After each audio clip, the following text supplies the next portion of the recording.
तो पिछली वीडियो में हमने जो है बिल की ट्रांजैक्शन को कैसे रिकॉर्ड किया जाता है उसको हमने सीख लिया था। हमारे जो है 4 केसेस होते थे, जिसके पास अगर बिल होता था तो उसके पास 4 ऑप्शन होते थे बिल की सेटलमेंट करने के, यानी कि बिल को ख़त्म करने के 4 ऑप्शन होते थे। तो उन 4 ऑप्शन में से चारों की क्या क्या एंट्रीज की जाती है वो हमने अच्छे से जो है सीख लिया था। साथ में हमने जो है इलस्ट्रेशन भी एक करा था जिसमें जो है 4 के 4 केसेस दिए गए थे और वो कैसे करने हैं उसको हमने अच्छे से सीख लिया था। अब इस वीडियो में है जो हम चेक को जो है डिसऑनर करेंगे यानी कैंसिल करेंगे, और साथ में फिर उस चेक को जो है अगली बार रिन्यूअल यानी कि फिर से एक नया फ्रेश बिल कैसे बनता है और उसकी कैसे कैसे जो है ट्रांजेक्शन्स की जाती हैं, एंट्रीज की जाती हैं, ट्रीटमेंट की जाती हैं, उसके बारे में हम सीखेंगे। तो हेलो दोस्तों, मैं नीरज सिंह स्वागत करता हूं आपका मेरे यूट्यूब चैनल भारतीय पाठशाला में। आज हम पढ़ने जा रहे हैं चैप्टर 11 बिल ऑफ एक्सचेंज, जो कि हमने पिछली 2 वीडियो से शुरू कर रखा है। उसके जो आगे के चैप्टर है उसको जो है हम इस वीडियो में आगे के टॉपिक्स हैं हमारे, उसको जो है इस वीडियो में हम जो है कवर करने जा रहे हैं। तो अगर आपको इस कंटेंट में इंटरेस्ट है तो प्लीज़ मेरे चैनल को ज़रूर से ज़रूर सब्सक्राइब कर दीजिएगा, अपने फ्रेंड्स को मेरी वीडियोस शेयर कर दीजिएगा। तो चलिए आइए बिना टाइम वेस्ट किए इस वीडियो को शुरू करते हैं।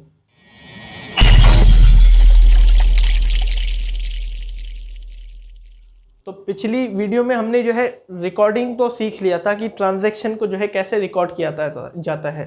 अब जो हमने जो है बिल बनाया था, उसमें बिल ऑफ एक्सचेंज ड्रॉ करके उस बिल बनाया था, साथ में उसको जो है कैसे सेटलमेंट यानी कि उसको कैसे ख़त्म किया जाए, 4 ऑप्शन उसके बारे में सीख लिया था। अब हम जो है डिसऑनर ऑफ बिल सीखेंगे कि बिल को कैंसिल कैसे किया जाए। देखिए दोस्तों, डिसऑनर मतलब कि बिल को कैंसिल होना। वो कैंसिल बहुत तरीके से हो सकता है। देखिए, सबसे पहले हम देखते हैं कि बिल कैंसिल कैसे हुआ। जैसे मान लीजिएगा हमारा कोई डेटर होगा, बी होगा, मैं उसको बी नाम दे देता हूँ। उसको हमने जो है चेक ड्रॉ किया था, हमने उसको बिल ड्रॉ किया था। अब जब डेट ऑफ मैच्योरिटी आ गई, हम उसके घर गए, वो जो है हमें पैसा नहीं दे पाया, ठीक है, तो इससे बिल डिसऑनर हो गया। साथ में हमने एक केस में ये सीखा था कि हमने जो है बैंक से बिल डिस्काउंट करा लिया था। अब मान लीजिए डेट ऑफ मैच्योरिटी आने से पहले हमने बैंक से डिस्काउंट करा लिया, कैश ले लिया, बैंक से डिस्काउंट करा लिया बिल।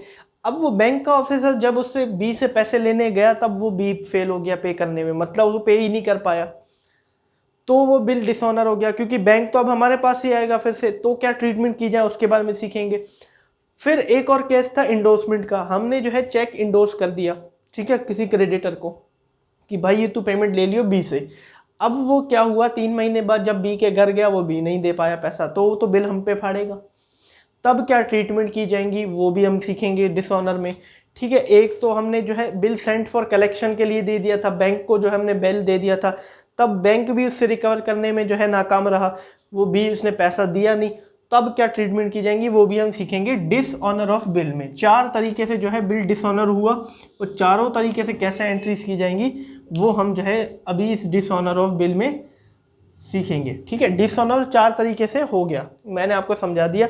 अब इसमें क्या होता है कि डिसऑनर तो हो गया। अब जैसे कि हमारे पास जो बिल ऑफ एक्सचेंज होता था वो बाय लॉ मतलब लीगल होता था हमारे पास, कि 3 महीने बाद या 2 महीने बाद जो हमारा डेटर है उसे पेमेंट करनी ही करनी है, पर तब भी वो फेल हो गया।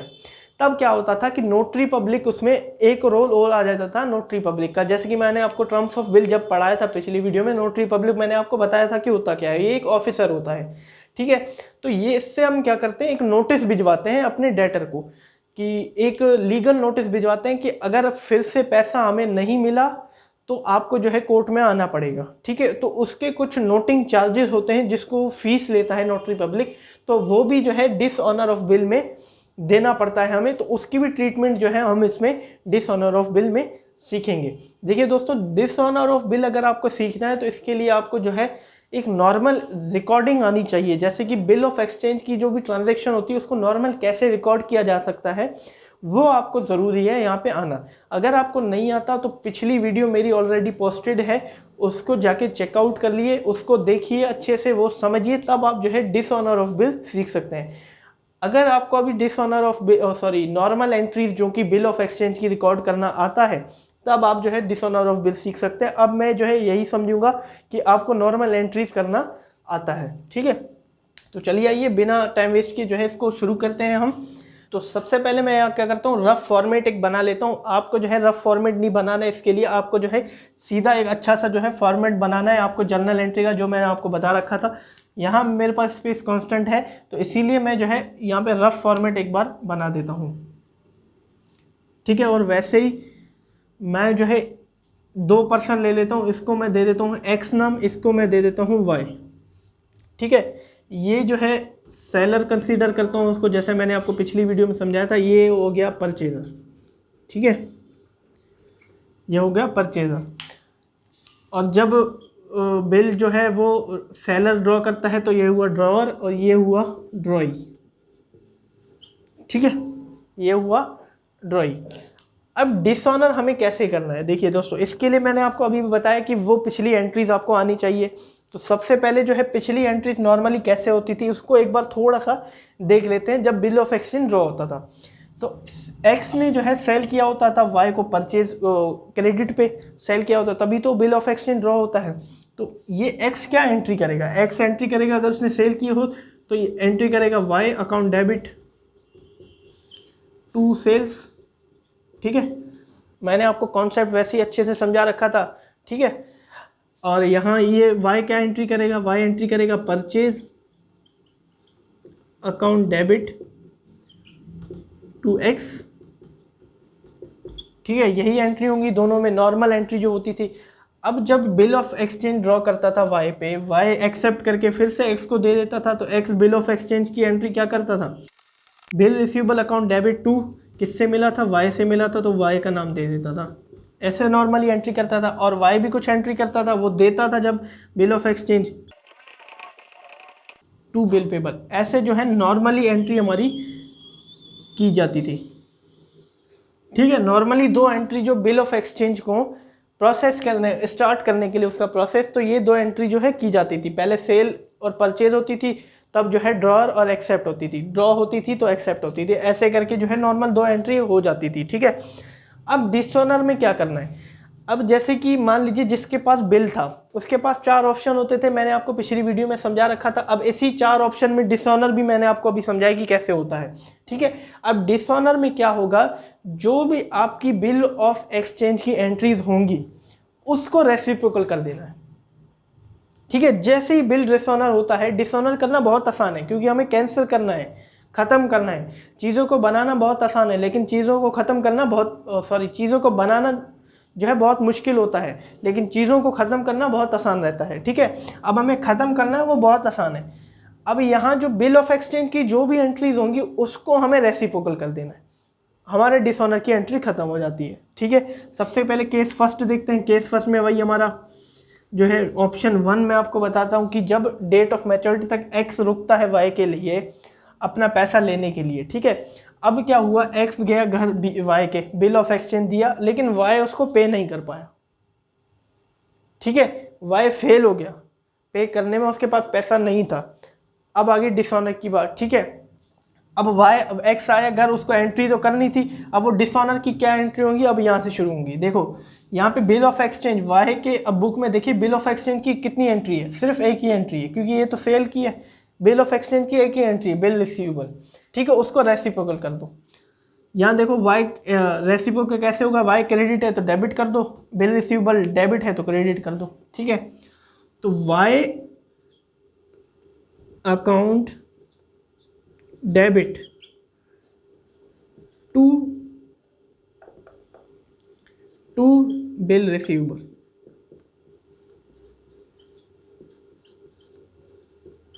ठीक है। रेसिप्रोकल कर दिया, ये हमारी जो है डिसऑनर होगी, डिसऑनर की एंट्री होगी, उसको रेसिप्रोकल कर दिया। अब देखिए वैसे जब कैश मिलता था तब बिल रिसीवेबल देते थे, अब बिल रिसीवेबल भी चला गया बट कैश नहीं मिला, डेटर बढ़ गए, इसीलिए हमने जो है वाई को वो कर दिया, डेबिट कर दिया, क्योंकि वाई हमारा डेटर था, डेटर फिर से आ गए और एसिड जो बिल रिसीवेबल था वो भी चला गया, उसकी डेट ही खत्म हो गई, इसीलिए हमने जो है Y's account debit to bill receivable account कर दिया। जैसे कि इसको drawee account debit to bill receivable बोल सकते हैं, ठीक है। रेसिप्रोकल कर देना है, एंट्री को उल्टा कर देना है, जो डेबिट में था उसको क्रेडिट, क्रेडिट में था डेबिट, जो कि हमारी बिल ऑफ एक्सचेंज की एंट्रीज होंगी, ठीक है। ये हमारी एंट्रीज हो गई। अब आप देखिए कि मैंने आपको अभी भी बताया कि नोटिस भेजने के लिए जो नोटिंग चार्जेस भी हमारा जो है देना पड़ता था, हमें क्या करना पड़ता था, नोटिंग चार्जेस का जो है पे करना पड़ता था, ठीक है। तो हम कुछ नोटिंग चार्जेस भी जो है पे करेंगे, हमें वाई को नोटिस भी भेजना था, तो टू कैश एक और जोड़ देंगे हम, टू कैश। नोटिंग चार्जेस भी हमने जो है पे कर दी।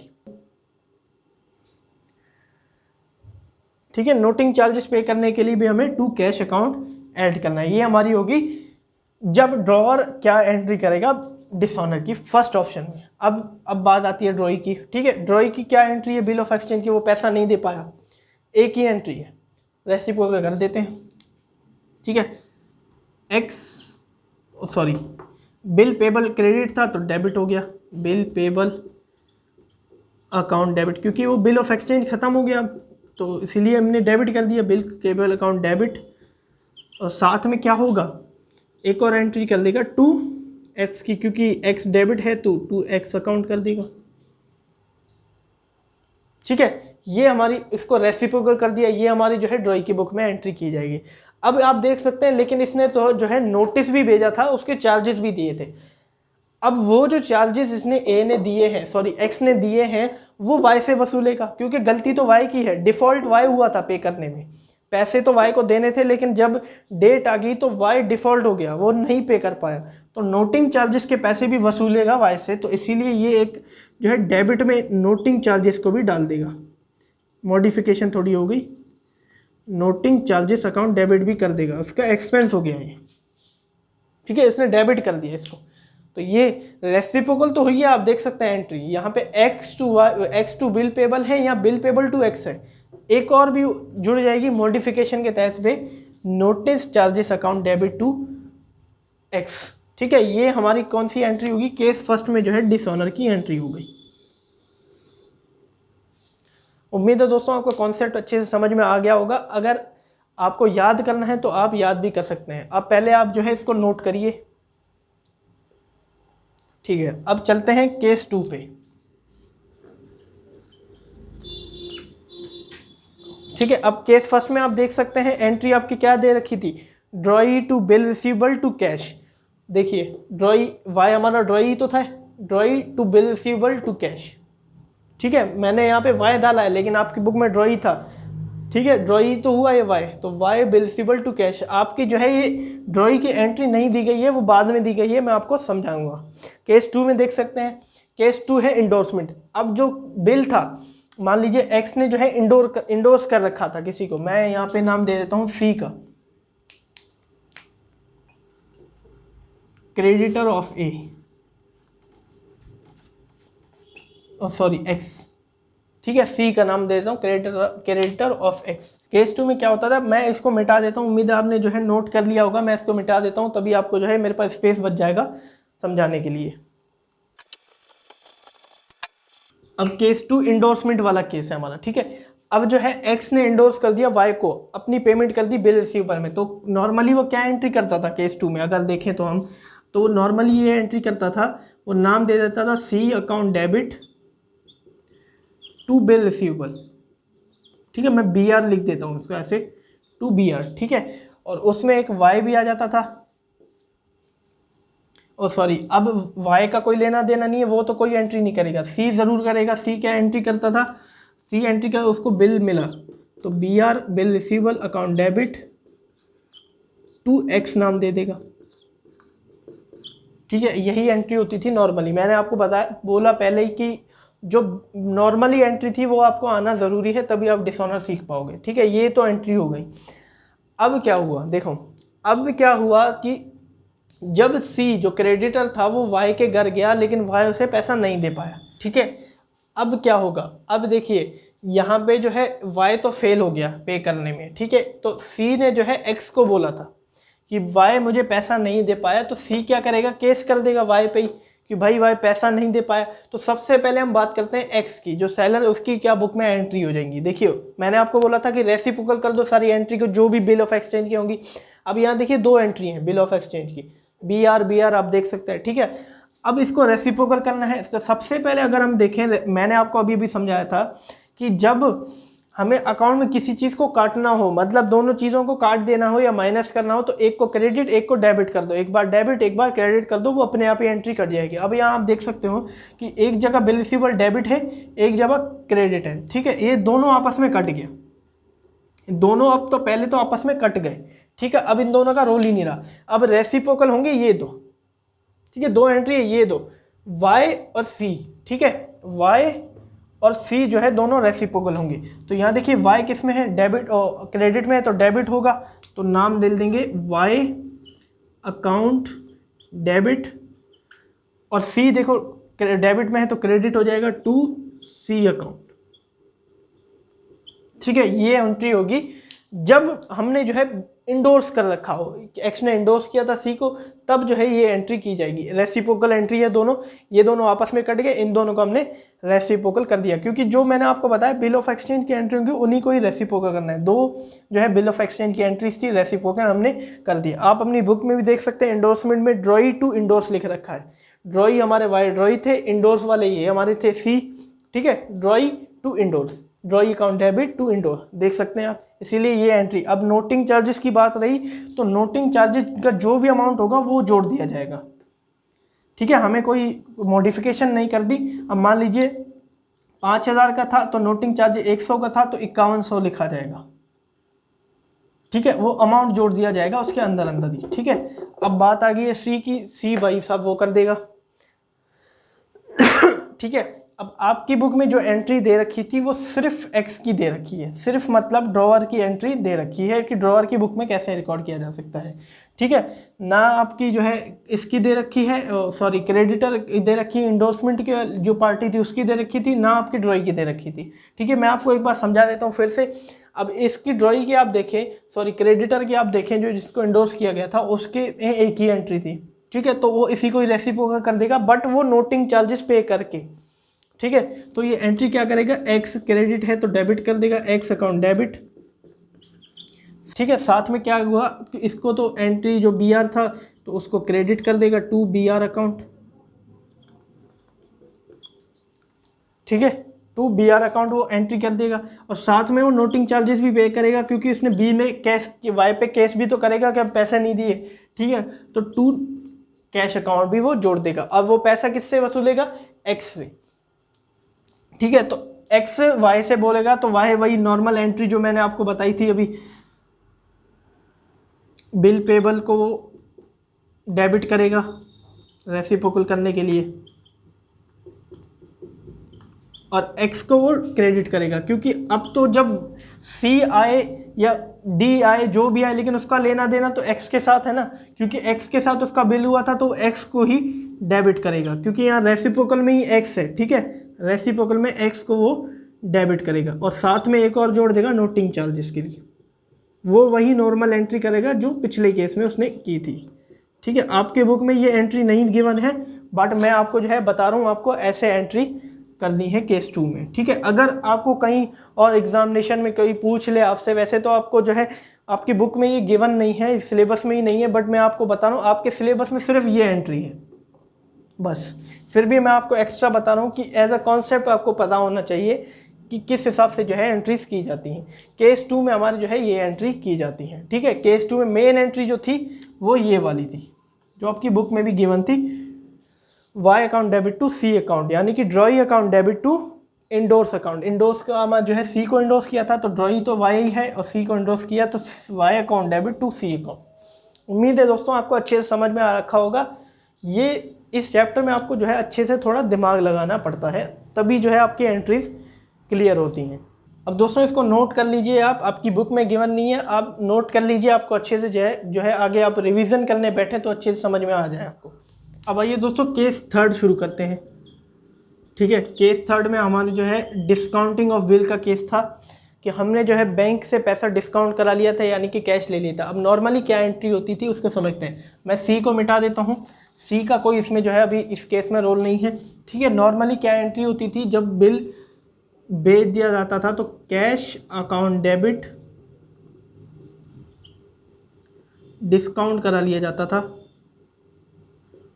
ठीक है, नॉर्मल, और टू बी आर यानी कि बिल रिसीवेबल दिया जाता था, और इसकी जो है ड्रॉई कोई एंट्री नहीं करता था, नॉर्मल एंट्री ये की जाती थी। अब जो है मान लीजिए इसने बैंक से तो पैसा ले लिया, 3 महीने बाद बैंक गया वाई के घर, बैंक का कोई ऑफिसर, अब वाई ने पैसा दिया ही नहीं, वो डिफ़ॉल्ट हो गया, उसने बोला मेरे पास कोई पैसा है ही नहीं, तब क्या एंट्री की जाएगी। अब सबसे पहले तो बैंक केस करेगा वाई पे, नोटिंग चार्जेस, नोटिस भेजेगा सॉरी केस करने के लिए, ठीक है।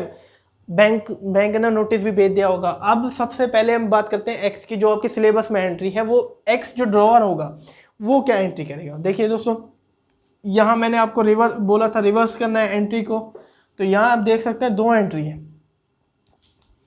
यहाँ मैं बैंक डाल देता हूँ, ठीक है, बैंक से उसने पैसा ले लिया, कैश डाल दिया था मैंने। यहाँ 2 एंट्री है, ये दोनों तो आपस में कट गई रिवर्स करने में, एक क्रेडिट है एक डेबिट है, एक बार डेबिट हुआ एक बार क्रेडिट हुआ, दोनों कट गए। अब बचा कौन, बैंक और वाई। अब डिस्काउंट की तो यहाँ पे बात ही नहीं होगी, ठीक है, डिस्काउंट की यहाँ पे अभी फिलहाल बात नहीं होगी। अब बचा कौन, बैंक और वाई, ठीक है, वाई, इन दोनों को हम रिवर्स कर देंगे। अब वाई जो है वो क्रेडिट में है तो वो डेबिट में चला जाएगा, तो वाई अकाउंट डेबिट, और जो बैंक है वो डेबिट में है तो क्रेडिट में चला जाएगा, to bank, Y account debit to bank, reverse कर दिया हमने एंट्री को, ठीक है। हमें जो है वाई ने पैसा दिया नहीं तो इसलिए वाई को डेबिट कर दिया, और बैंक से हमने जो पैसा लिया था उसको क्रेडिट कर दिया, बैंक से मतलब फिर से दे दिया पैसा एक हिसाब से। तो ये हमारी जो है वो एंट्री होगी Y account debit to bank. अब आप देख सकते हैं ड्रॉई टू बैंक, ड्रॉई था हमारा वाई और टू बैंक, थर्ड पॉइंट में आप देख सकते हैं सी में आपकी एंट्री गिवन थी drawee to bank, drawee Y हमारा ड्रॉई था तो ड्रॉई टू बैंक हमें जो है ये करनी थी। इसमें नोटिंग चार्जेस वैसी अमाउंट में जोड़ दिया जाएगा, ठीक है। अब नोटिंग चार्जेस बैंक ने पे कर रखे थे, ठीक है, बैंक ने हमें बोल दिया था। अब जो है बात आ जाती है ड्रॉई की, ड्रॉई की वही नॉर्मल एंट्री जो हमने अभी सीखी थी, वही normal entry, bill payable account debit to noting charges account debit to cash account, और सॉरी टू बिल पे ना एक्स अकाउंट, ठीक है, इसका कोई लेना देना नहीं है, ठीक है। ये एंट्री हमें जो है डिसऑनर में करनी थी। मेन एंट्री जो है आपके सिलेबस में जो गिवन थी हमें ये करनी थी।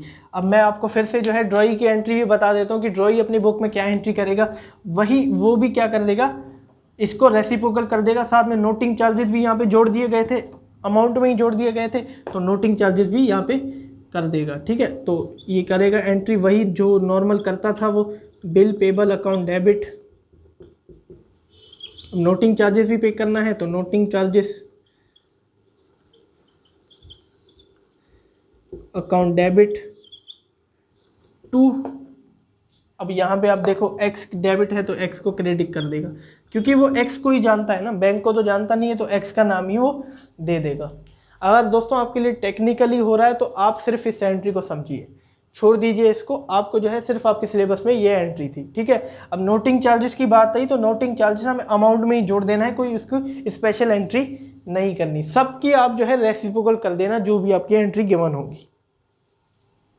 केस 3 में हमें जो है सिर्फ ये एंट्री करनी थी। दोस्तों आप इसको नोट कर लीजिए, आपको जो है मैं अभी केस 4 समझा दूं। केस 4 में दोस्तों हम क्या करते थे, बिल को जो है भेज देते थे कलेक्शन के लिए बैंक को, ठीक है, हमसे कहीं खो ना जाए। तो हम नॉर्मल एंट्री क्या करते थे, अगर मान लीजिए ड्रॉअर भेज देता था तो एंट्री करता था bill sent for collection account debit to BR, यानी कि बिल रिसीवेबल अकाउंट, ठीक है। नॉर्मल एंट्री ये होती थी, ठीक है।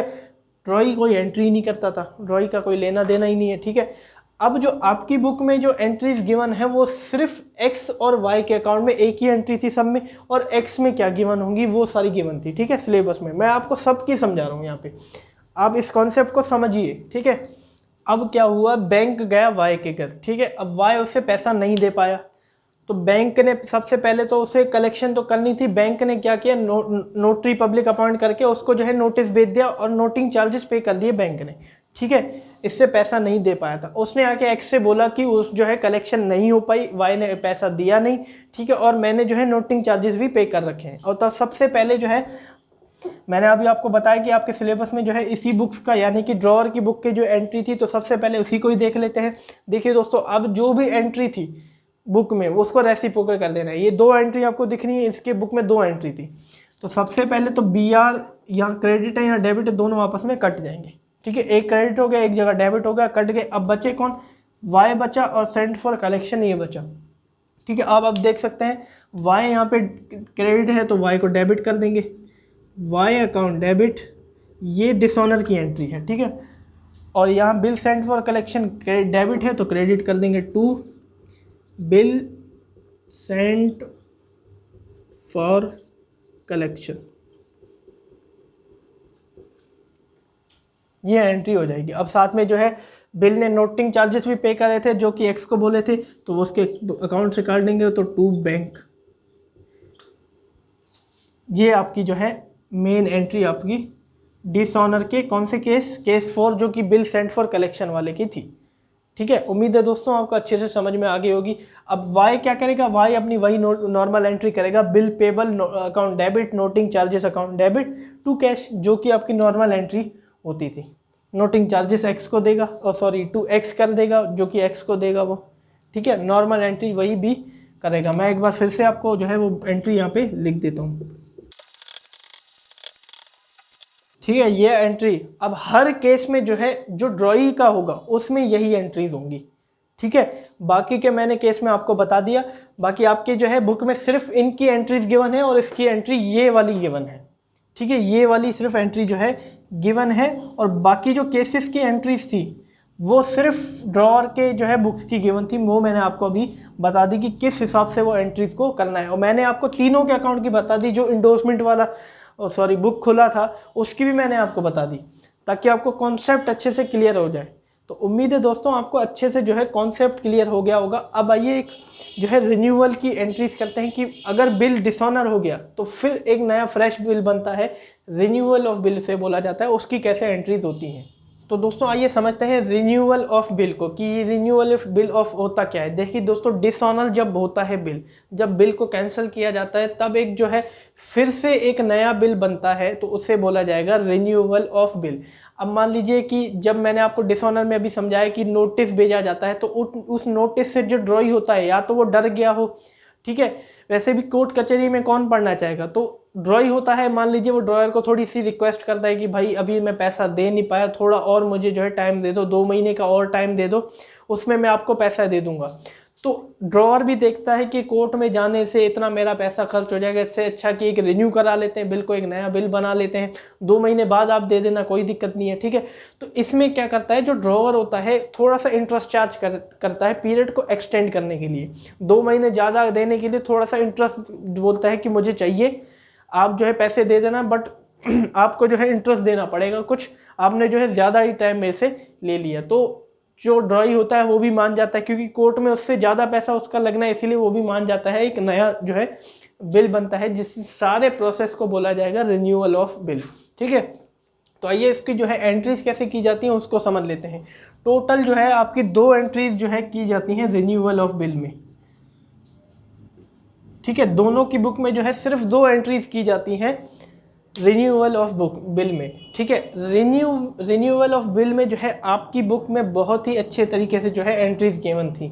मैं चाहता था कि डिसऑनर ऑफ बिल में भी अगर ऐसे एंट्रीज गिवन होती तो आपको अच्छे से समझ में आ जाता। बाकी आपकी बुक में जो है सारी एंट्रीज मिक्स गिवन थी, आपको जो है अच्छे से समझ में ही ना आ पाए। ठीक है, अब यहाँ बात करते हैं, जब हम बिल को कैंसिल करते थे, डिसऑनर करते थे, तो एंट्री यही करते थे। ठीक है, 2 यहाँ पे मैंने बुक ले ली, एक का नाम दे दिया नीरज, एक का नाम महेश। ठीक है, ये मैं खुद हूँ और ये मेरा भाई। ठीक है, मैंने क्या किया, अपने भाई पे जो है बिल ड्रॉ कर दिया था, वो दे नहीं पाया मेरे को बिल, तो बिल जो है डिसऑनर हो गया था। तो मैं एंट्री तो यही करता, Mahesh account debit to bill receivable, और साथ में नोटिंग चार्जेस लेता तो टू कैश। अभी नोटिंग चार्जेस की बात ही नहीं है। ठीक है, अभी फिलहाल कैंसिल बिल की बात है। अभी मैंने आपको ये एंट्री सिखाई थी। ठीक है, Mahesh account debit to bill receivable. ठीक है, drawee account debit to bill receivable अपनी बुक में भी देख सकते हैं। और ये महेश क्या एंट्री करेगा, फिर जो ड्रॉई है वो एंट्री करेगा bill payable account debit to Neeraj, यानी कि ड्रॉअर। ठीक है, bill payable account debit to drawer. ठीक है, या मैं ड्रॉअर हूँ तो इसलिए नीरज का नाम डाल दिया, तो ये एंट्री हो गई। 1000 रुपीज़ का मेरा बिल था, ये टोटल एंट्री जो है हो गई। कैंसिलेशन के लिए हमने ये एंट्री कर दी थी। अब यहाँ नोटिंग चार्जेस आता, लेकिन मैंने अभी आपको बोला नोटिंग चार्जेस की बात ही नहीं चल रही। ठीक है, अब क्या हुआ, एक्सटेंड करने के लिए मैंने आपको बोला कोई इंटरेस्ट चार्ज होता है, तो मैं अगर ड्रॉअर हूँ, सेलर हूँ, तो मैंने क्या किया, भाई पे इंटरेस्ट चार्ज कर दिया। तो एंट्री क्या करूंगा मैं, drawee account debit to interest. तो ड्रॉई मेरा महेश है, तो Mahesh account debit to interest, 100 रुपये 10%, यानी कि 1000 का 10% मैंने इंटरेस्ट चार्ज कर लिया। ठीक है, तो महेश भी एंट्री करेगा अपनी बुक में। वो क्या करेगा, interest account debit to drawer. Drawer कौन था उसके लिए, नीरज यानी कि मैं। तो interest account debit to Neeraj उसने एंट्री कर दी, ठीक है। और वही अमाउंट लिख देगा 100 रुपीज़, जो कि 1000 का 10%, यानी कि 1000 का 10% 100 रुपीज़। तो सेकेंड एंट्री क्या होगी, जो हमने जो है बिल शुरू करने के लिए क्या एंट्री करी थी, वही जो है रिन्यूअल में एंट्री होगी। Bill receivable account debit to Mahesh, यानी कि बिल रिसीवेबल अकाउंट हमने मिला, किससे मिला, महेश से मिला, उसने साइन करके दिया था और इससे अभी पे करना है, इसीलिए इसने Neeraj account debit to bill payable कर दिया। अब दोनों में जो है 1100 का अमाउंट जुड़ गया। ये मेन है सबसे, क्यों जुड़ा, जितने का बिल था और साथ में इंटरेस्ट, दोनों में जो है 1100 का जो है बिल अमाउंट क्लियर किया जाएगा। ऐसे हमें जो है रिन्यूअल ऑफ बिल की एंट्रीज करने हैं। ये बहुत आसान है, उम्मीद है आपको जो है अच्छे से समझ में आ गई होंगी। अब इस चैप्टर में क्या होता है, ये चैप्टर थोड़ा टेढ़ा है, इसमें आपको अच्छे से दिमाग लगाना होता है। अब आपको जो है मैं एक इलस्ट्रेशन कराऊंगा, ठीक है। अब वो इलस्ट्रेशन क्या है कि कॉपी में यहाँ पे जो है बोर्ड पे नहीं हो पाएगा क्योंकि बहुत ही ज़्यादा बड़ा है, तो मैं आपको क्या करता हूँ, एक पेजेस में जो है इलस्ट्रेशन अच्छे से समझा देता हूँ। तो अगर दोस्तों आप आगे वीडियो को देखिए, इलस्ट्रेशन को समझिए। अगर आपको समझ में आता है तो बहुत अच्छी बात है, अगर आपको समझ में नहीं आता ये डिसऑनर ऑफ रिन्यूअल, तो आप मुझे कमेंट करिए, मैं एक और नई वीडियो लाऊंगा जिसमें जो है आपको अच्छे से समझाने की कोशिश करूंगा। तो आइए दोस्तों चलते हैं पेजेस पे, यानी कि कॉपी के पेजेस में, उसको मैं जो है आपको अच्छे से समझा देता हूँ। तो आइए दोस्तों इलस्ट्रेशन 2 को हम शुरू करते हैं। देखिए स्क्रीन पे आपको इलस्ट्रेशन 2 दिख रहा होगा, उसमें लिखा हुआ है A sold goods to B for 10,000 and drew a bill on him for the same amount for 3 month. मतलब कि ए ने जो है बी को गुड्स सोल्ड किया था 10,000 रुपये का, और उस पर बिल ड्रॉ कर दिया पूरे उस 10,000 अमाउंट पे 3 महीने के लिए। Before the due date B request to A to cancel the bill. अब ड्यू डेट के पहले ही बी ने क्या रिक्वेस्ट की ए को कि भाई साहब बिल को कैंसिल कर दो, वो पैसा नहीं दे पाएगा, कोई रीज़न होगा। To accept 3,000 as part and payment and due a fresh bill, ठीक है। अब क्या हुआ, बी ने रिक्वेस्ट की ए को कैंसिल करने के लिए, और उसने बोला कि 3,000 पे जो है वो एक पेमेंट ले लो एज अ पार्ट, ठीक है। मतलब कि 10,000 का बिल था तो उसमें से आप जो है 3,000 पे ले लो। अब हमने क्या किया, 10,000 अगर बिके तो बचे कितने, 7,000 पे बचे। लेकिन अब आगे आप देखिए, and to draw a fresh bill on him for 72,000 for the further period of 2 month, 2 month 200 being the interest to extended period, ठीक है। अब क्या हुआ, उसने बोला कि 7200 रुपये बाद में जो है 2 महीने बाद आप ले लेना। अब देखिए बचे तो 7,000, अब जो 200 एक्स्ट्रा थे उसने वो एज ए इंटरेस्ट उसे देना कर दिया, ठीक है। ए ने एग्री कर लिया, A agrees to the proposal, the new bill is duly honoured, pass the necessary general entry. देखिए दोस्तों अब क्या है, आपको मैंने जो है डिसऑनर और जो है रिन्यूअल दोनों की एंट्रीज आपको अच्छे से मैंने बता रखी हैं। अब इसमें हमें जो है दोनों लगानी है, ठीक है, हमें दोनों का जो है वो करना है। अब यहाँ लिखा है कि pass the necessary journal entries and other parties account in the books of both party. देखिए अब हमें जो है जर्नल एंट्री पास करनी है, वैसे तो 2 बुक्स बनेंगी, जाहिर सी बात है, ठीक है, ए की बनेगी और बी की बनेगी, और दोनों को जो है अदर पार्टी के अकाउंट भी बनाने हैं। अब मान लीजिए कि जैसे कि ए को जो है बी के अकाउंट बनाना है और बी को ए का भी अकाउंट बनाना है, ठीक है। अब आइए दोस्तों देख सकते हैं आप कि मैंने जो है जर्नल एंट्री का फॉर्मेट बना दिया, और ए की ये book in the books of A की बुक में मैंने जर्नल एंट्री का भी बना दिया और साथ में बी का भी अकाउंट बना दिया, ठीक है, क्योंकि अदर पार्टी की बी हुई हमारे लिए। और यहाँ आप जो है यहाँ देख सकते हैं in the books of B journal entry मैंने बना दिया, और साथ में जो है मैंने ए का अकाउंट बना दिया, ठीक है। साथ में मैंने किसका, ए का अकाउंट बना दिया, अदर पार्टी का यहाँ पे अकाउंट हो गया, ठीक है। अब शुरू करते हैं हम एंट्री। तो सबसे पहले जो है A sold goods to B, ठीक है, गुड्स सोल्ड कर दिया बी पे, और जाहिर सी बात है नाम दिया है तो क्रेडिट पे, तो क्या एंट्री हम नॉर्मल जो हम एंट्री करते थे वो कर देते हैं। अब ये ए की बुक है तो ए की बुक में करेंगे, डेट हमें कोई गिवन नहीं थी तो हमने सीधा सीधा एंट्री कर दी।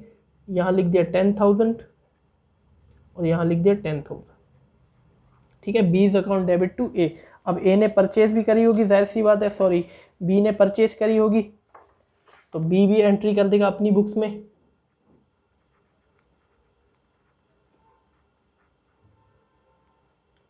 परचेज अकाउंट डेबिट टू ए, 10,000 का था तो 10,000, ठीक है। नॉर्मल सी एंट्री जो होती थी वो हमने कर दी। अब आ जाते हैं, अब बिल ड्यू हो गया 3 महीने के लिए जो है बिल डेट कर दिया, ठीक है। उसने अब मान लीजिए कि ए ने जो है बिल बी को दिया होगा और बी ने साइन करके ए को दिया होगा। नॉर्मल जो एंट्री हम करते थे वो करेंगे हम। बी को बिल मिला, ए को बिल मिला बी से, तो एंट्री कर देंगे bill receivable account debit to B account. 10,000 का बिल था तो 10,000 और 10,000, ठीक है। ये हमारी होगी दूसरी एंट्री। अब डेट आपकी कोई गिवन नहीं है, इसीलिए मैं 1 2 ऐसे करके एंट्रीज लिख रहा हूँ, ठीक है। तो बी भी अपनी बुक में एंट्री करेगा, बिल्कुल करेगा। तो बी को जो है बिल पेबल था, सॉरी यहाँ ये जो है नाम आ जाएगा किसका, ए का। तो A account debit to bill payable आ जाएगा।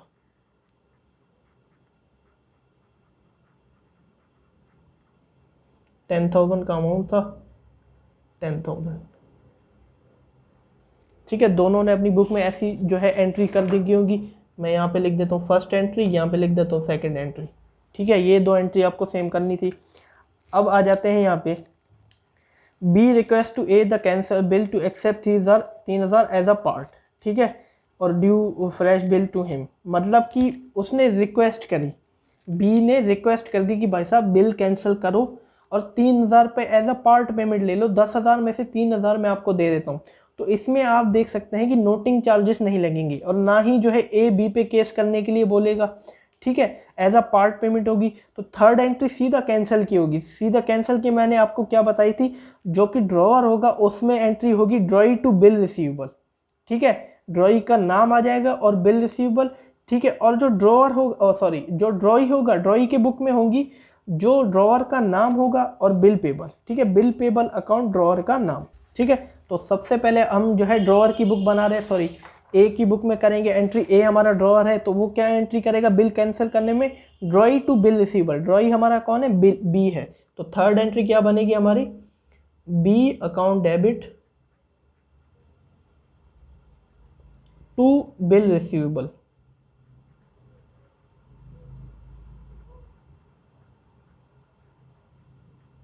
ठीक है। 10,000 का बिल था वो कैंसिल हो गया, तो 10,000 डाल देंगे। अब आपको जो है नरेशन भी लिखनी है, यहाँ मेरे पास स्पेस नहीं है इसलिए मैं नरेशन नहीं लिख रहा हूँ, ठीक है। अब हम जो है बी के अकाउंट में भी एंट्री करेंगे। अब बी ड्रॉई है, ठीक है, वो एक्सेप्ट करता है बिल को। वो थर्ड एंट्री क्या करेगा, वो एंट्री करेगा bill payable account debit to drawer का नाम, ठीक है, जो कि मैंने आपको अभी अच्छे से सिखा रखी थी, बिल पेबल, ठीक है। ये नॉर्मल केस है, जब वो जो है मैच्योरिटी तक रुकता है तब नहीं मिलता। ये तो इससे पहले ही हो गई, ठीक है। इसमें कोई केस आया ही नहीं बिल सेंट फॉर कलेक्शन का या इंडोर्समेंट का, ठीक है। नॉर्मल में ये एंट्री हो जाएगी हमारी, बिल पेबल टू और इसका ड्रॉअर का नाम, तो एज अकाउंट। कितने का बिल था, 10,000 का था, तो 10,000, ठीक है। हमें नॉर्मल एंट्री कर देनी है, ये हमारी होगी। अब जो है 3,000 एज अ पार्ट पेमेंट हमें मिला, ठीक है। किससे मिला था, अब यहाँ ए की बुक में हम जो है बी से हमें 3,000 पे मिले थे, तो चौथी एंट्री ए कौन सी करेगा, चौथी एंट्री उसको कैश मिला, कैश अकाउंट डेबिट करेगा, क्योंकि 3,000 उसको कैश मिला था। किससे मिला, बी से मिला, तो टू बी करेगा। कितना मिला था, 3,000, तो 3,000 लिख देगा। ऐसी जो है बी भी अपनी एंट्री, क्योंकि उसने ए को एज अ पार्ट पेमेंट दिया होगा तो उससे कैश गया होगा। किसने लिया उससे कैश, चौथी एंट्री में वो क्या करेगा, ए से कैश गया तो ए अकाउंट डेबिट करेगा, क्योंकि इसने ए को कैश दिया था, तो टू कैश करेगा 3,000, ठीक है। ठीक है दोस्तों, अब आगे बढ़ते हैं। अब जो है नया बिल एक स्टार्ट हो गया जो कि 72,100 का था, उसमें 200 जो है हमारा इंटरेस्ट था। अब रिन्यूअल ऑफ बिल में मैंने आपको एंट्री सिखाई थी, सबसे पहले जो है इंटरेस्ट की एंट्री होती थी, फिर हमारी जो है रिन्यूअल की एंट्री होती थी। तो इंटरेस्ट की एंट्री क्या होती थी हमारी, जो हमारा जो ड्रॉअर था वो एंट्री करता था, वो एंट्री करता था drawee account debit to interest, यानी कि जो ड्रॉई का नाम होगा वो इंटरेस्ट, ठीक है। तो कर देते हैं, फिफ्थ एंट्री में ड्रॉई का नाम हमारा जो है बी है, तो बीज अकाउंट डेबिट और इंटरेस्ट कर देगा। और इंटरेस्ट कितना है उसमें लिख भी रखा है कि 200 जो है हमारा इंटरेस्ट था, तो लिख देंगे 200 ठीक है। और अब बी भी जो है वो भी एंट्री करेगा। वो क्या एंट्री करेगा, वो करेगा interest account debit to drawer का नाम। ठीक है, ये एंट्री मैंने आपको भी पिछले स्लाइड में सारी सिखा रखी थी, आप अगर याद करना चाहें तो याद भी जो है कर सकते हैं।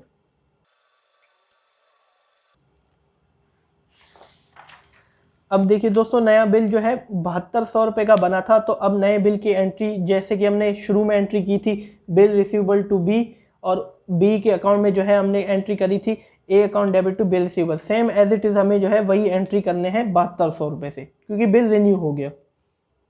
सिक्स्थ एंट्री हम करेंगे वही as it is bill receivable to B, क्योंकि उससे बिल मिला हमें नया अभी। उम्मीद है दोस्तों आपको अच्छे से जो है समझ में आ रखा होगा। ऐसे ही मैं जो है बी के अकाउंट में भी, अब बी की बुक्स में भी एंट्री कर देता हूँ एज इट इज़। आप देखिए जब बिल बी ने दिया था, सॉरी बी ने बी ए को दिया था, तो ये एंट्री हुई थी एज इट इज़, वही एंट्री उतरेगी नई बिल पे।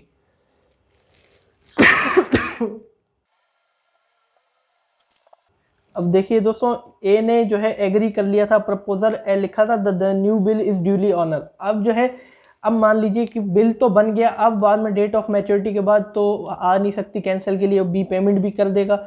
अब डेट ऑफ मैच्योरिटी मान लीजिए आ गई होगी, तो ए बी के घर गया होगा पैसे लेने के लिए, तो उससे पैसा मिला होगा, तो वो सेवन्थ एंट्री क्या करेगा उसमें बाद, ए अपनी बुक में करेगा, उसको कैश मिला, कैश अकाउंट कर दिया उसने डेबिट, और उसने जो है उसको बिल अपना दे दिया, तो लिख देगा टू बिल रिसीवेबल अकाउंट, और 7200 की पेमेंट जो है वो हो गई होगी। हमें जो है ये एंट्री कर देनी है। ठीक है, अगर नहीं भी बोला है तब भी जो है लास्ट में अगर रिन्यूअल का केस होगा तो हमें ये एंट्री करनी है। तो अब बी के भी में वो एंट्री करेंगे, क्योंकि बी ने जो है पैसा दिया होगा, तो सेवन्थ एंट्री बी भी करेगा, उसने जो है बिल पेबल लिया होगा। जो नॉर्मल एंट्री थी वो हमने जो है पिछली वीडियो में मैंने आपको ये एंट्री सिखा रखी थी, और टू कैश कर देगा, 7200 रुपये की पेमेंट हो जाएगी। ठीक है, अब दोस्तों यहाँ अकाउंट बनाने के लिए बोला था कि अदर पार्टी का हमें अकाउंट बनाना है। अकाउंट का मतलब जैसे कि बी का अकाउंट बना दिया या ए का, मैंने आपको अभी समझा दिया, अदर पार्टी यही हुई। तो ये एक जो है लेजर अकाउंट है। लेजर का मैंने आपको सिखा रखा था कि जहाँ भी नाम आए, जिस साइड भी नाम आए, उसके अगले के साथ उसका रिलेशन बना के दे देना है। अब जैसे कि यहाँ पे बी का अकाउंट है, तो सबसे पहले बी का नाम देना है। ठीक है, जैसे कि यहाँ पे डेबिट में है, तो डेबिट में तो एंट्री आएगी, लेकिन नाम उसके अगले वाले आएगा, सेल्स का नाम आ जाएगा। ठीक है, अब यहाँ पे शुरू करते हैं लेजर अकाउंट भी बनाना। तो सबसे पहले बी का बना देते हैं, ठीक है, अपोजिट पार्टी का। तो यहाँ आप ढूंढिए जर्नल बुक में बी कहाँ कहाँ है। आप देख सकते हैं बी फर्स्ट एंट्री में जो है डेबिट में है, तो डेबिट में रिकॉर्ड करेंगे। ठीक है, फर्स्ट एंट्री में डेट गिवन नहीं है, तो फर्स्ट एंट्री लिख देता हूँ। ठीक है, डेबिट में रिकॉर्ड करेंगे, लेकिन नाम उसके क्रेडिट वाले का होगा। ठीक है, डेबिट साइड हमें यहाँ से पता लग गई, लेजर अकाउंट में मैंने आपको अच्छे से सिखा रखा था। तो टू नाम किसका है, सेल्स का। डेबिट साइड में टू सेल्स अकाउंट, नाम हमने जो है सेल्स का डाल दिया। कितने का अमाउंट है, 10,000 का अमाउंट है। देखो सेल्स में 10,000 का अमाउंट है, तो 10,000। ठीक है, अब आगे आते हैं, यहाँ पे भी बी का नाम है, तो टू की एंट्री है। ठीक है, लेकिन यहाँ पे क्रेडिट में है, तो टू में क्रेडिट में लिख देता हूँ। ठीक है, क्रेडिट में है बी, लेकिन नाम होगा उसके डेबिट वाले का, यानी कि उसके, यानी कि क्रेडिट में है, नाम डेबिट वाले का। साइड कौन सी होगी, क्रेडिट, तो नाम डेबिट में बिल रिसीवेबल है, तो यहाँ पे बाय लिखेंगे। मैंने आपको जो है लेजर कराते वक्त, जब लेजर चैप्टर कराया था तब बता रखा था मैंने, टू बिल रिसीवेबल, अमाउंट कितना है, 10,000। अब तीसरी एंट्री में देखते हैं, बी का नाम है डेबिट में। ठीक है, तो डेबिट में रिकॉर्ड करेंगे, लेकिन नाम किसका रिकॉर्ड करेंगे, इसके नीचे वाले का, यानी कि क्रेडिट का। तो लिख देता हूँ टू बिल रिसीवेबल अकाउंट। ठीक है, अमाउंट कितना है, 10,000 का, तो लिख दूंगा 10,000।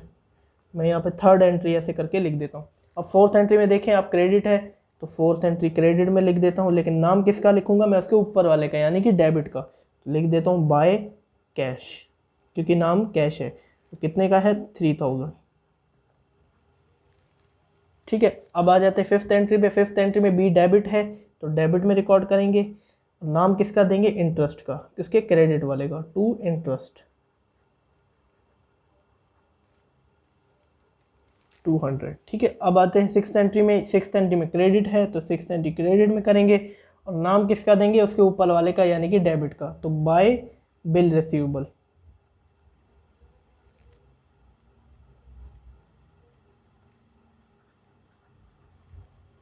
ठीक है। अब 7th एंट्री में तो बी का नाम है ही नहीं, तो यहाँ पे हमें जो है बी का अकाउंट ख़त्म कर देना है। टैली करने के लिए मैंने आपको बताया था जो सबसे बड़ा अमाउंट है जिस साइड का, यानी कि डेबिट बैलेंस है या क्रेडिट बैलेंस है, वो करना है बैलेंसिंग में। अब यहाँ आप देख सकते हैं, ठीक है। और यहाँ मुझे जो है मैं देख पा रहा हूँ दोनों को जो है मैच कर रहे हैं। अब दोनों के दोनों जो है मैच कर रहे हैं, तो इसका मतलब जो है किसी का कोई बैलेंस बचा ही नहीं, क्योंकि अब तो पैसे सारे दे दिए। अब किसी जो है हमारे बी के अकाउंट का बैलेंस बचा ही नहीं, ठीक है। अब ए की ये बुक्स थी, अब ए बी का अकाउंट बना के देख रहा है, दोनों साइड मैच हो रही है, मतलब बैलेंस बचा ही नहीं है। अब बी के साथ हमारा जो है जो भी बैलेंस था हमने सेल की थी वो सब कुछ क्लियर हो चुका है। अगर सी डी आता किसी साइड भी तो मतलब हमारा जो है अभी भी बी पे बैलेंस रह रहा है, लेकिन यहाँ दोनों सेम आ रहे हैं, दोनों के दोनों का मैचिंग कर रहा है, मतलब अभी कोई बैलेंस हमारा बचा ही नहीं है, ठीक है। अब देखिए इस अकाउंट की जो है कॉन्सेप्ट मैं आपको बताऊं तो बी, अब ये ए की बुक्स है तो बी ए के लिए क्या था, एक डेटर था, ठीक है। तो डेटर एसेट है तो ये एसेट नेचर का अकाउंट हुआ, जैसे कि सेल्स की वजह से हमारा एसेट बढ़ा, डेटर बढ़ा, ठीक है। बिल रिसीवेबल की वजह से हमारा डेटर बढ़ा, इंटरेस्ट की वजह से हमारा डेटर जो है बढ़ा, बी का अकाउंट बढ़ा, यहाँ उसके लिए घट गया। बिल रिसीवेबल जो है उसकी वजह से घट गया, बिल रिसीवेबल उसने दे दिया था तो डेटर हमारे घट गए, तो कैश दे दिया इसी वजह से हमारा बी घट गया, बी का बैलेंस घट गया। बिल रिसीवेबल दूसरा फिर से दे दिया, ठीक है, उसकी वजह से घट गया, तो दोनों का कंबाइन आ गया। अब मतलब हमारा कोई बैलेंस बचा ही नहीं है। उम्मीद है दोस्तों आपको अच्छे से इसका कॉन्सेप्ट समझ में आ रखा होगा। तो आइए अब जो है ए का अकाउंट भी बना लेते हैं, ठीक है। सेम एज इट इज़ हमें जैसे कि बी का अकाउंट बना था एज इट इज़ हमें इसमें से एंट्री ढूंढ के भी बना देना है। तो सबसे पहले देखते हैं यहाँ क्रेडिट में है, तो फर्स्ट एंट्री हम जो है ए के अकाउंट में क्रेडिट में करेंगे, नाम किसका दे देंगे, परचेज का। 10,000 अमाउंट है सामने तो 10,000, ठीक है। सेकेंड एंट्री में जो है हमारी जो है फर्स्ट एंट्री में ए जो है क्रेडिट में था, ठीक है, तो बाय परचेज करेंगे, बाय परचेज 10,000, ठीक है, नाम परचेज का डाल दिया। अब सेकंड एंट्री में आप देख सकते हैं ए जो है डेबिट में है तो डेबिट में रिकॉर्ड करेंगे और नाम किसका डाल देंगे, बिल पेबल का, उसके नीचे वाले का, यानी कि क्रेडिट वाले का, 10,000। थर्ड एंट्री में आप देखिए ए किस में है, क्रेडिट में है, तो थर्ड एंट्री क्रेडिट में करेंगे, नाम किसका देंगे, बिल पेबल का, तो bye bill payable.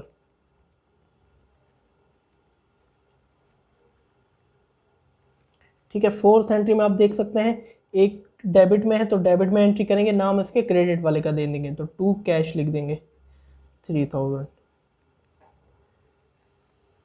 Fifth entry में आप देख सकते हैं ए किसमें है, क्रेडिट में है, तो क्रेडिट में एंट्री करेंगे और नाम किसका दे देंगे, इंटरेस्ट का, उसके ऊपर वाले का,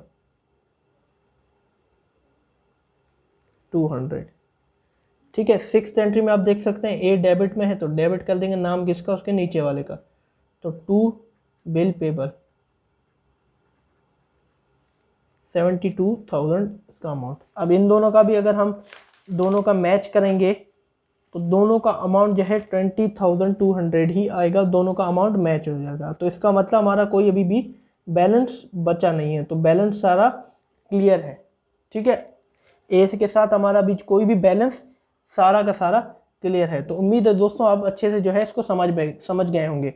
अब एक जो है ये बी की बुक्स है, तो बी के लिए ए जो है वो क्रेडिटर है, ठीक है, उसको पैसे देने थे, तो क्रेडिटर लायल्टी नेचर का हुआ, मतलब बढ़ा तो क्रेडिट घटा तो डेबिट, ठीक है। अब यहाँ देखिए बड़ा क्रेडिट में सारे की वजह से ये ए का अकाउंट बढ़ा, यानी कि लायल्टी बढ़ी हमारी, परचेज की वजह से हमने क्रेडिट की थी, लायल्टी बढ़ी, बिल पेबल की वजह से हमारी लायबिलिटी बढ़ी, ठीक है, और इंटरेस्ट की भी हमें जो है बाद में इंटरेस्ट भी तो देना था, उसकी वजह से लायबिलिटी बढ़ी।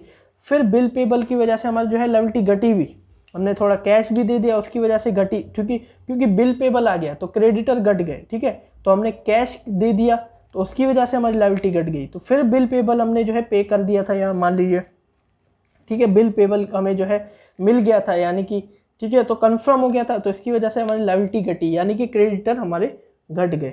तो उम्मीद है दोस्तों आपको जो है वीडियो ये टॉपिक अच्छे से समझ में आ गया होगा। अगर अभी भी समझ में नहीं आया तो प्लीज़ जो है कमेंट करिए मुझे, मैं आपको और अच्छे से कोशिश करूँगा एक नई अच्छी सी जो है वीडियो बना के आपको समझा सकूँ। अब जैसे कि दोस्तों इलस्ट्रेशन थर्ड में भी आपको जो है खुद करना है। इलस्ट्रेशन थर्ड में आपका कुछ चेंजेस नहीं है, सारी की सारी एंट्रीज जो है सेम है, बट आपको इलस्ट्रेशन थर्ड में आप देख सकते हैं लिखा हुआ है कि A got the bill discounted at is bank 15% पर एनम।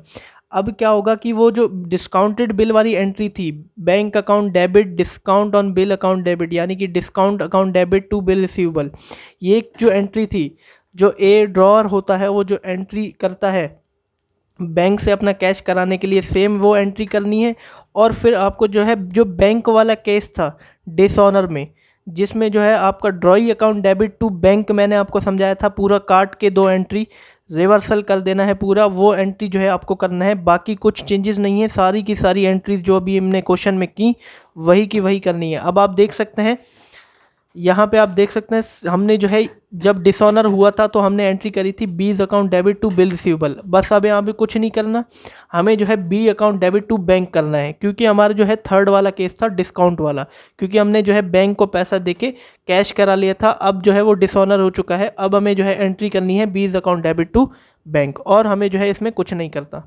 तो उम्मीद है दोस्तों आपको अच्छे से समझ में आ गया होगा। तो ये क्वेश्चन जो है आपको अभी खुद करना है।